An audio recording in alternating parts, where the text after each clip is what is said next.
اور کیا کیفیت ہوگی لوگوں کی؟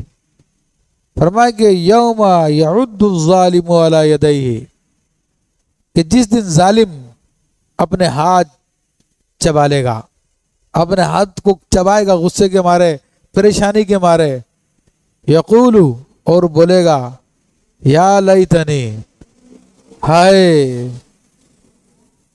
یا لیتنی اتخذت مع الرسول سبیلا، اے کاش میں رسول علیہ الصلوۃ والسلام کی راہ اختیار کر لیتا۔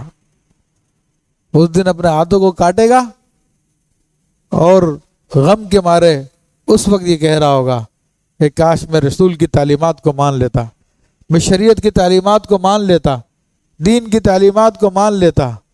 آج جو لوگ احتجاج کر رہے ہیں بے دینی کے لیے، خواتین کو اکسا کے روڈوں پہ لایا جا رہا ہے، کل کے دن پتہ چلے گا کہ کل کیا مشکل ہوگی، اور اس وقت اپنے ہی ہاتھوں کو کاٹ رہے ہوں گے اور چلا رہے ہوں گے اور کہیں گے کہ کاش ہم رسول علیہ الصلوۃ والسلام کی تعلیمات کو مان لیتے، ہم رسول صلی اللہ علیہ وسلم کے راستے کو اپنا لیتے۔ یہ تو اس کا ایک عمومی مفہوم ہے عزیزان محترم۔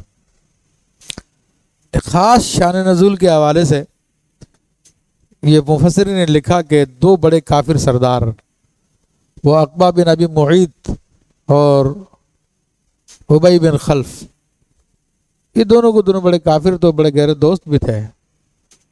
تو دونوں کی ملاقات ہوئی ایک دن، تو ان میں سے ایک کہنے کا مجھے اطلاع ملی ہے کہ تم محمد صلی اللہ علیہ وسلم کے پاس گئے تھے۔ انہوں نے کہا نہیں،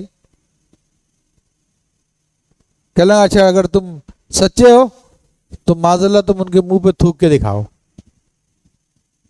یہ دولت مند لوگ تھے، پیسے والے لوگ تھے، بڑی سورس سی، بڑی فورس تھی ان لوگوں کے پاس، اور اللہ کے حبیب صلی اللہ تعالیٰ علیہ وسلم اس وقت تنہا تھے۔ آپ کے ساتھ قبیلہ بنی ہاشم تھا، ضرور اس نے آپ کا ساتھ دیا، اس لیے نبی علیہ الصلوۃ والسلام کے اقربا سے محبت کرنا بھی دین کا حصہ ہے۔ باوجود یہ کہ وہ لوگ اس وقت سب مسلمان نہیں ہوئے تھے، لیکن حضور علیہ الصلوۃ والسلام کا ساتھ دیا تھا انہوں نے۔ تو اس وقت یہ دونوں بدماش، دونوں غنڈے سردار، جاگیردار، یہ بے دین قسم کے لوگ، انہوں نے طے کر لیا، اس نے کہا ٹھیک ہے میں کروں گا۔ تو اتفاقی بات ہے کہ اس نے اپنے منصوبے کے مطابق عمل کرنا چاہا، تو اس کا تھوک خود اسی کے منہ پہ آگے گرا، جس سے اس کا منہ بھی جلا۔ اور پھر جب غزوہ بدر ہوا تو غزوہ بدر کے اندر یہ عقبہ بن ابی معیط یہ مارا گیا۔ اس کو سیدنا علی کرم اللہ وجہ الکریم نے قتل کیا۔ جب یہ دیگر قیدیوں کے ساتھ گرفتار ہوا تو آپ علیہ الصلوۃ والسلام نے سیدنا علی رضی اللہ تعالیٰ نے فرمایا کہ اس کو قتل کرو۔ تو کہنے لگا کہ سارے قیدیوں کو چھوڑ کے مجھ کو قتل کیا جا رہا۔ کہا تو بڑا سرکش تھا، تو بڑا کفر کرتا تھا، تو سب سے بڑھ کر تھا، تو تیری سزا یہی ہے۔ تو پھر سیدنا علی رضی اللہ تعالیٰ نے اس کی گردن تن سے جدا کر دی تھی۔ اور دوسرا جو اس کا دوست تھا وہ غزوہ احد میں مارا گیا۔ وہ کہتا تھا کہ میں نبی علیہ الصلوۃ والسلام کو قتل کروں گا اس جنگ میں۔ تو نبی علیہ الصلوۃ والسلام نے فرمایا کہ میں اس کو دیکھوں گا۔ آپ نے صرف ایک نیزہ ہی مارا تھا تو اس سے ہی مر گیا وہ۔ تو یہ دونوں کے دونوں جہنم واصل ہو گئے تھے۔ تو لیکن قیامت کے دن اب یہ اپنے ہاتھوں کو کاٹیں گے اور کہیں گے کاش ہم رسول کی راستہ اپنا لیتے۔ لیکن یہ ان کے ساتھ خاص نہیں ہے،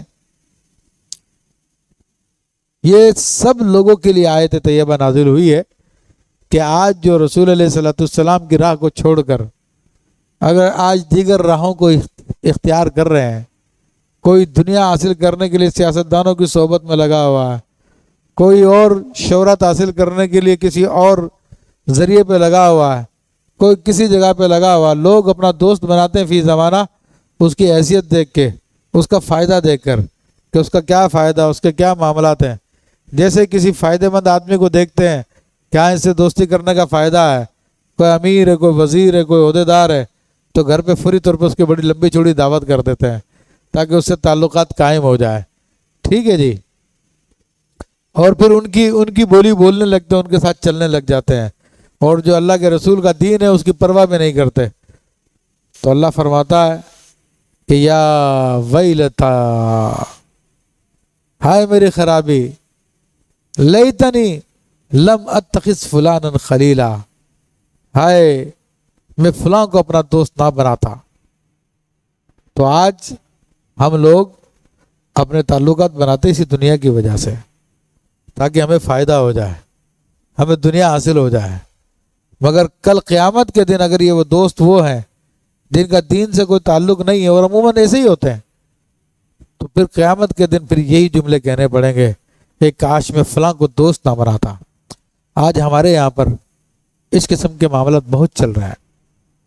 نوجوان نسل کو خراب کرنے کے لیے یہ ہمارا الیکٹرانک میڈیا ہے، موبائل فون ہے، ٹیلی ویژن ہے، دیگر چیزیں ہیں، اتنی زیادہ عام ہو چکی ہے اس کو برباد کرنے کے لیے کہ یہی کافی ہے۔ لیکن اس کے باوجود اس کے علاوہ بھی مجھے یونیورسٹی کے ایک لڑکے کے بارے میں کسی نے بتایا کہ اس نے جو ہے ملنا جلنا چھوڑ دیا، اپنے کمرے میں بند رہنے لگا۔ تو بہرحال یا وہ بالکل نماز وغیرہ نہیں پڑھتا تھا، کسی نے مجھے بتایا، میں نے اس کو بار بار سمجھایا تو وہ پھر مسجد میں آنے لگا، درس میں بیٹھنے لگا۔ اس کے بعد اچانک اس نے درس میں بیٹھنا بند کر دیا اور گھر پہ جا کے قید ہو گیا۔ گھر والے کہتے یونیورسٹی جاتا، اس کے بعد آنے کے بعد جو ہے کمرہ بند کر کے بیٹھ جاتا۔ تو کہنے لگا میں اس سے ملنے کے لیے گیا، لیکن اس نے ملنے سے انکار کر دیا۔ پھر میں ٹائم نکال کے دوبارہ ملنے کے لیے گیا، کہنے لگا 2-3 دفعہ گیا ہوں، تو پھر کہیں جا کے اس نے دروازہ کھولا ہے، اس نے ملاقات کی ہے۔ ایک عالم دین مجھے بتا رہا ہے یہ بات۔ تو کہنے لگا اس سے پوچھا تمہارے یہ کیا حال ہے؟ تو اس نے کہا دیکھو کسی کو بتانا مت، میں صحیح بات بتا رہا ہوں تمہیں۔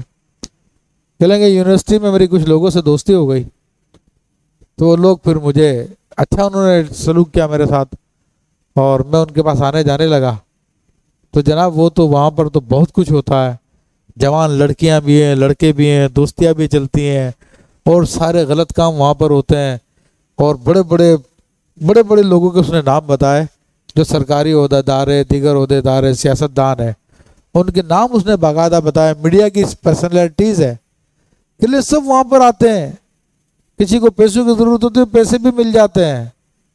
اور انہوں نے ہم کو یہ کہا کہ ہم سب جو ہے دجال کے ساتھی ہیں، ہم سب دجال کی فوج ہیں۔ تو ہمیں یہ بات انہوں نے سکھائی، اور کہنے اس کے بعد پھر انہوں نے مجھے یہ پڑیا کا نشہ بھی دیا، ہیروئن جسے کہتے ہیں۔ تو جب سے میں نشہ کرنے لگا ہوں تو پھر اب مجھے کہیں بھی مزہ نہیں آتا، میں کمرے میں رہتا ہوں۔ تو اب اندازہ کر لیں کہ یہ دجال کے پیروکار ہماری یونیورسٹیوں کے پروفیسرز، لیکچررز اور یہ سیاستدان ان میں بھی بیٹھے ہوئے ہیں، میڈیا کی پرسنالٹیز میں بیٹھے ہوئے ہیں، جو لوگوں کے سامنے اظہار نہیں کرتے، مگر ان کا کام یہی ہے کہ نوجوان نسل کو گمراہ کرنا ہے، ان کو دین کے راستے سے اٹھانا ہے۔ تو اب وہ اچھا دوست تھا، اس نے جا کے اس کو پکڑ بھی لیا، اس کو پھر علاج کروا کے اس کو واپس مسجد میں لیا، الحمدللہ۔ لیکن جس نے ایسے لوگوں کی دوستی اختیار نہیں کی، تو اس کے بارے میں اللہ فرماتا کہ القیامت کے نے بولے گا یا ویلتا، ہائے میری خرابی کہ فلاں کو میں اپنا دوست نہ بناتا۔